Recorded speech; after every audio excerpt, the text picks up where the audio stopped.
কালকে খুব জোর ঝড় এসেছিল, তাই নাদিয়ার মন খুব খারাপ। গাছের সব ফুল ঝরে গিয়েছে, আম গাছের মুকুলগুলো ঝরে গিয়েছে, লিচু গাছেরও মুকুল ঝরে গিয়েছে, লেবু গাছের মুকুল ঝরে গিয়েছে, প্লাস নাদিয়ার আঙ্গুর গাছগুলো, এদিকে আসো, আঙ্গুর গাছটা পড়ে গিয়েছিল, আমি বেঁধে দিয়েছিলাম। নাদিয়ার খুব মন খারাপ, ছাদের অবস্থাও খুব খারাপ।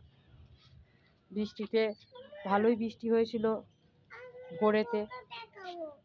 পোকা? কোথায় পোকা? কই? ওরে বাবারে, পোকা রে! নাদিয়া পোকা দেখেছে। নাদিয়া ভয় লাগছে? সরে আসো, সরে আসো।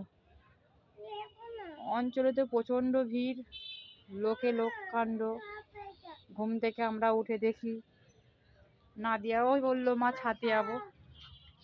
আম্মু, আম্মু, ওটা সাপ? ওটা সাপ নয়, ওটা পোকা, একটা ছোট পোকাকে দেখেছে, তাই বলছে মা পোকা। ওটা সাপ নয় মা, ওটা পোকা। এই তো ছোট পোকা, ভয় করিস না, কিচ্ছু হবে না। ওকে তো দেখাই যায় না, একদম ছোট, একদম ছোট, ওকে তো দেখাই যাচ্ছে না। কুমড়ো গাছটার ফুল আসছে, ঝরে যাচ্ছে। গাছটা তো খুবই, ওর অবস্থা খারাপ।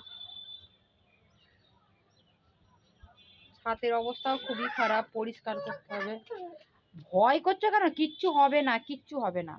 কেন তোমার ভয় লাগছে আম্মু? কেন ভয় লাগছে? ওরে ছোট পোকা, ও কামড়াবে না। ও পোকাকে দেখে ভয় করছে। স্ট্রবেরি গাছে